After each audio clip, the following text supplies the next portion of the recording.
Everyone. So guys, मुझे एक update देनी थी आप लोगों को कि कुछ लोग मुझे पूछ रहे थे कि तुम लोग दोनों इतने दिनों से कॉमेडी वीडियोस क्यों नहीं बना रहे थे, तो मैं उन लोगों के लिए वीडियो बनाई है मैंने। आप लोगों ने देखा होगा, कुछ दिन पहले मैंने पोस्ट डाली थी कि मेरी चाची अब जो मेरी छोटी माँ थी वो इस दुनिया में अब नहीं रही, तो इसलिए मैं कुछ दिनों तक वीडियोज़ नहीं डाल रही थी। तो मतलब कि इस समय वीडियो डालना ऑलमोस्ट इम्पॉसिबल था मेरे लिए। और क्या ही कहूँ मैं, मतलब कि मेरी चाची जो थी वो सबसे छोटी चाची मेरी, she was facing brain tumour. 4 month से वो ब्रेन ट्यूमर फेस कर रही थी। कैंसर था उन्हें, 4th स्टेज लास्ट स्टेज था। और ये लास्ट स्टेज था, ये मुझे एंड में पता चला, मुझे नहीं पता था कि उनका लास्ट स्टेज है कैंसर का। सो 4 मंथ्स पहले मुझे पता चली थी कि उन्हें ब्रेन ट्यूमर आया है।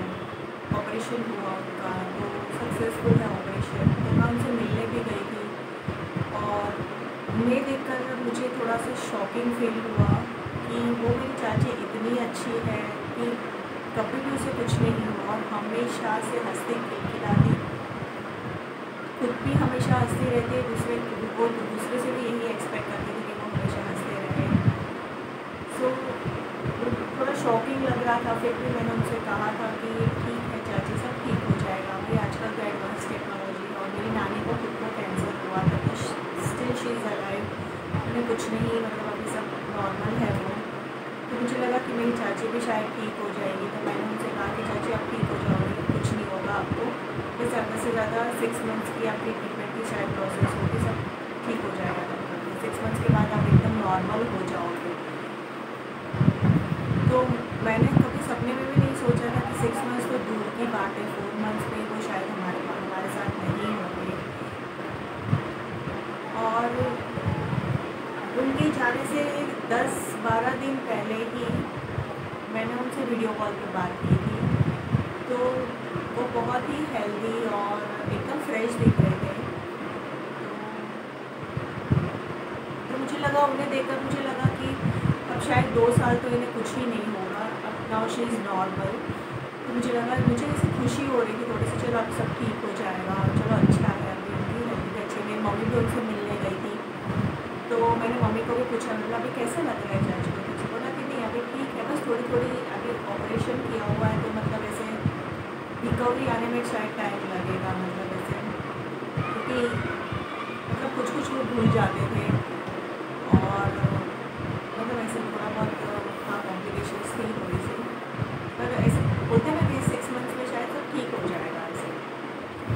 तो मैं भी एकदम रिलैक्स हो गई और मुझे लगा कि इट्स ओके, चलो अभी सब ठीक हो जाएगा, अभी 2 साल तक चाची को नो टेंशन, ये सब ठीक हो जाएगा। फिर मतलब कि उनके जाने से 10-12 दिन के पहले की बात है। फिर शायद उनसे वीडियो कॉल करने के बाद शायद 4-5 दिन के बाद ही उन्हें हॉस्पिटल ले जाया गया। उनकी अचानक से तबीयत बहुत ज़्यादा ख़राब हो गई, उन्हें एडमिट किया हॉस्पिटल में।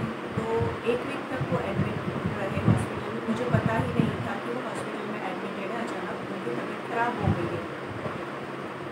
सो समवॉट 1 वीक से वो एडमिट थे ऑलरेडी, और लास्ट में उनकी कंडीशन बहुत ज़्यादा ख़राब हो गई, वो ICU में उन्हें ले जाया गया। तो जब वो लास्ट स्टेज में थे, मुझे ये सब कुछ पता ही नहीं था, और अचानक से मतलब मेरा इतना जी घबराने लगा, मतलब जैसे कि समवॉट फ्राइडे था वो, अब मुझे कोई मन नहीं लग रहा था, तो मेरा ऐसे जी मिचला रहा था, और पता नहीं मतलब मुझे क्यों ऐसा हो रहा है, बिना वजह रोना आ रहा है, मतलब ऐसे सब। तो मुझे लगा शायद ये हॉर्मोन्स के चेंजेस की वजह से लेडीज़ में जो प्रॉब्लम्स होती है, तो शायद इसकी वजह से मुझे ये सब हो रहा है। मैंने सपने में भी नहीं सोचा था कि शायद मेरी चाची इस कंडीशन में है, तो इसलिए मुझे ये सब वाइब्रेशंस आ रहे हैं। फिर सैटरडे को रात को मेरी मम्मी का कॉल आया कि चाची को ICU में है, चाची ICU में है और उनकी कंडीशन बहुत ज़्यादा ख़राब है, तू जाके मिल के आना एक बार उनसे। और उस रात मैं कहूँ, मुझे पूरी रात नींद नहीं आई कि कब कल हो और मैं जाके उनसे मिलूँ, उन्हें देखूँ। पूरी रात मुझे थॉट्स आते रहे अलग अलग, क्या हुआ होगा, कैसे हुआ होगा, आईसीयू में क्यों होंगे वो। फिर सुबह मैंने मेरे कज़िन को कॉल किया तो बोला कि आईसीयू में है तो ऑब्वियसली मिलने तो नहीं देते, तो क्या कंडीशन है, कैसे है, क्या टाइमिंग्स है हॉस्पिटल के। तो मैंने बोला कि हाँ ये टाइमिंग्स है इवनिंग के, तू आ जाना 5 to 6 में, मतलब ऐसे ही। मेरे भाई से भी मैंने बात की तो उसने बोला कि हाँ इस तरह से है टाइमिंग्स, तेरे हिसाब से तुम आ ऐसे। तो फिर मुश्किल से मेरी शाम हुई उस दिन। मैंने कहा मुझे कुछ काम करने का मन नहीं हो रहा था। मैंने कुछ दिन कुछ रोटी सब्ज़ी भी नहीं मैंने दाल चावल बना के मेरे हस्बैंड को और मेरे बच्चों को खिला दिया कि कब जल्दी से शाम हो और मैं जाऊँ मेरी चाची को देखने के लिए।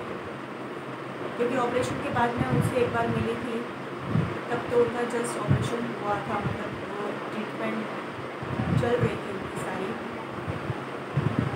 फिर उस वक्त भी मैंने खुद को बहुत स्ट्रॉन्ग रखा था। मैंने बोला चाची कुछ नहीं होगा, आपको सब अब ठीक हो जाएंगे, क्योंकि मेरी नानी ठीक हो गई थी तो मुझे यही विश्वास था कि चाची भी ठीक हो जाएंगे।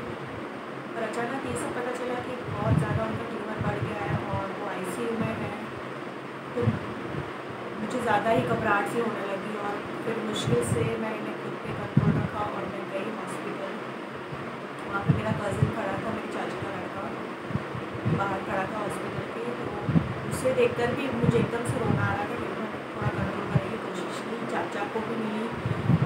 और एंड मोमेंट पे चाचा को भी पता है कि मुझे मेरी चाची से बहुत ज़्यादा लगाव था। वो इतनी फ्रेंडली थी मेरे साथ, बिलीव ही नहीं हो रहा कि वो अभी हमारे साथ नहीं है, मुझे बिलीव ही नहीं हो रहा। और इतने सारे लोग जमा हो गए थे तो सबको, फिर भी उन्होंने सबको परमिशन दी कि जाओ फटाफट से जाके उन्हें देख कर आओ, मिल कर आओ। मुझे भी, मेरे चाचा ने मुझे भी भेजा अंदर। और जब मैं आईसीयू में मेरे चाची को देखने गई, मैंने उन्हें पहचाना ही नहीं कि मेरी चाची है। पूरा फेस उसका चेंज हो गया था।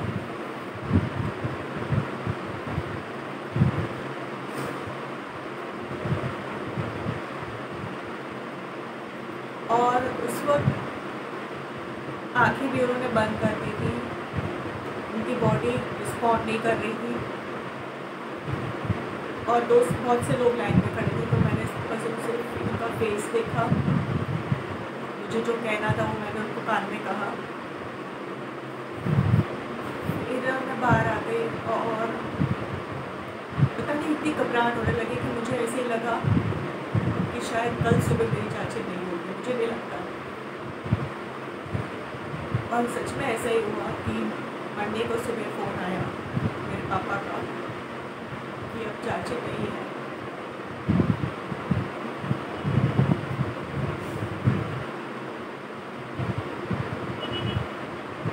और मैंने हमेशा, मुझे इसलिए इतना रोना आ रहा है क्योंकि हम लोग ने एक्सपेक्ट ही नहीं किया था, मैंने कभी भी एक्सपेक्ट ही नहीं किया था कि मेरी मम्मी लोग, इन लोग 5 दिन आने जेठानी है, कि मेरी चाची सबसे पहले जाएगी। मैंने कभी एक्सपेक्ट ही नहीं किया था। और बोलते हैं ना, जैसे जैसे अपने पेरेंट्स की एज होती है तो एक डर सा रहता है। जैसे कि मेरे 2 ताऊजी ऑफ हो चुके हैं कि पेरेंट्स चले जाएंगे तो मैं खुद को कैसे संभालूँ। तो मुझे हमेशा से ये था कि कल को जाकर अगर मेरे पेरेंट्स भी दोनों में से एक चले गए तो मेरी चाची तो है ना। मैं हमेशा यही सोचती थी वो मुझे संभाल लेगी, और मुझे क्या पता था कि वो ही सबसे पहले चले जाएंगे।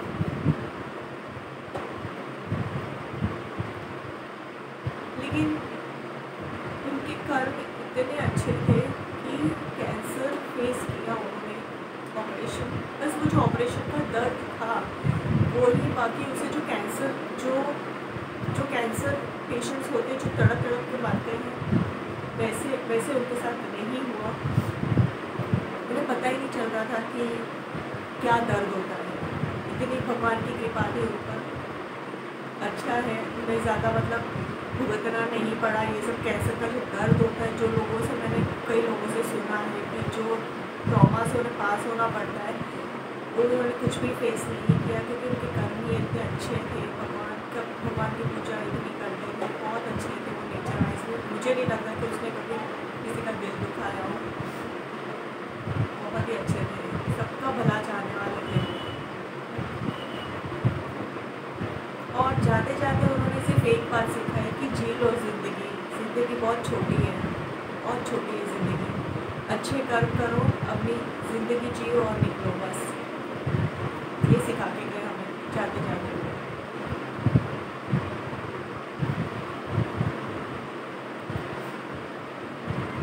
मेरे कज़िन्स भी दोनों इतने स्ट्रॉन्ग बने कि उन्हें पता था कि मम्मी के जाने के बाद पापा को संभालना है। बहुत ही उन्होंने अपने आप को स्ट्रॉन्ग बनाया अंदर से, और जो भी ये 11 दिन की क्रियाविधि थी बहुत अच्छे से उन्होंने की। ऐसे कहते ना कि ज़रूरी नहीं है कि हम हमेशा बड़ों से ही कुछ सीखें, छोटों से भी कभी कुछ सीखने मिलता है। बहुत संभाला उन्होंने, वरना अभी तो मेरे दोनों कज़िन्स छोटे हैं एज वाइज, उनके बच्चे भी छोटे छोटे से हैं। तो मेरी चाची इतनी छोटी उम्र में चली जाएगी, उनकी जाने की उम्र नहीं थी। शी वॉज जस्ट 57, उनकी जाने की उम्र नहीं थी। तो दूसरे बच्चे होते ना तो रो रो के बुरा हाल करते, बट इन्होंने बहुत खुद को संभाला, बहुत अच्छी बात है।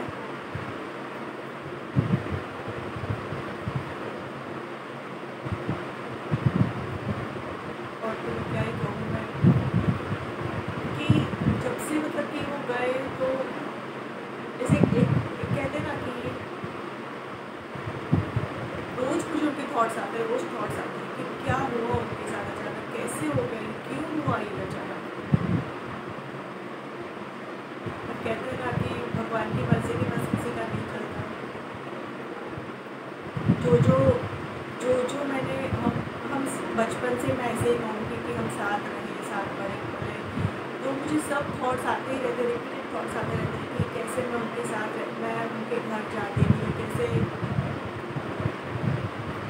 और जब कॉलेज डेज थे ना तो मैं सारी मन की बातों से मतलब कहना मैं जब भी उनके घर जाती थी, मिलने जाती थी या ऐसे थोड़ी देर के लिए जाती थी, तो भी सारी बातें उनसे शेयर करती थी, जस्ट एज अ फ्रेंड उनके साथ शेयर करती थी। सो ऑब्वियसली मुझे दुख तो होगा ही कि अचानक से ये सब हो गया। और मेरे चाचा भी सबसे छोटे हैं, वो अकेले हो गए, क्या कर सकते हैं।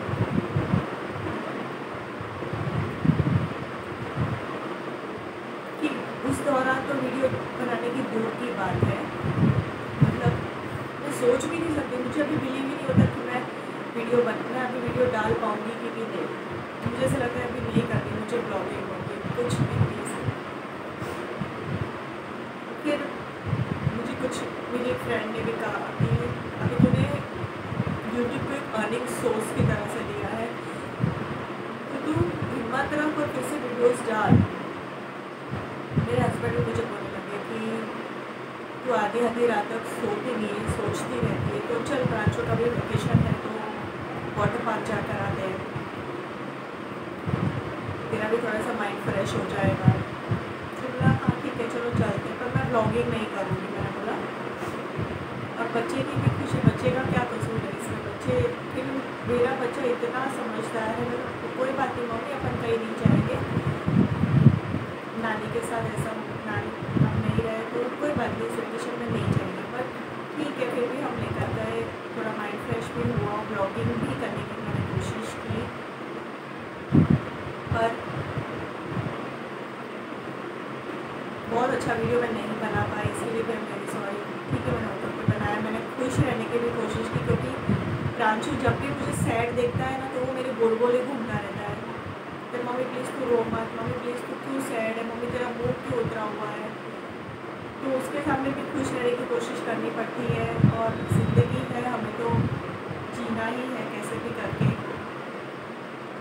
फिर मुझे लगा कि नहीं, अगर मैं ब्लॉगिंग नहीं करूँगी तो भी मतलब कि प्रांशु बहुत ऐसे रहेगा कि मम्मी अंदर से सैड है। तो सब भूल कर मैंने भी सोचा कि मैं भी मेरी कज़िन्स से सीखूँ कि स्ट्रॉन्ग रखूँ खुद को अंदर से, और फिर से ट्राई करूँ ब्लॉगिंग करने की, फिर से शुरू करने की कोशिश करूँ, खुश रहने की कोशिश करूँ।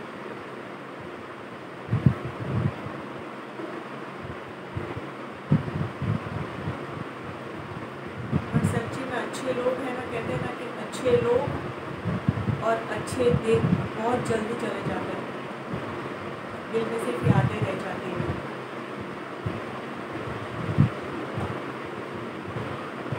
मैं तो गाइज आप लोगों से रिक्वेस्ट करती हूँ कि आप लोग भी गॉड को प्रे करना, मेरी चाचा की फैमिली को वो इसी तरह स्ट्रॉन्ग बनाए रखे और होप कि उन लोग भी उनकी लाइफ में खुश रहेंगे।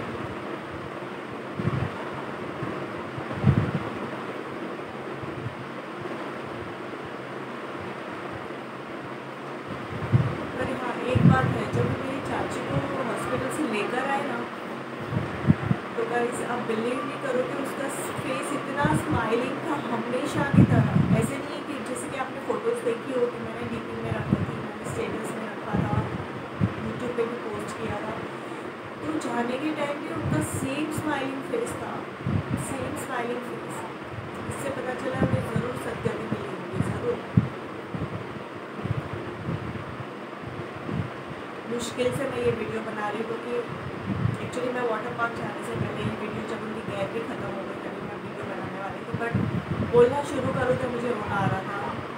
मुश्किल से मैंने आज भी ये वीडियो बनाई है, सो अगर मुझसे कुछ बोलने में गलती हो गई तो sorry, but hope you all understand.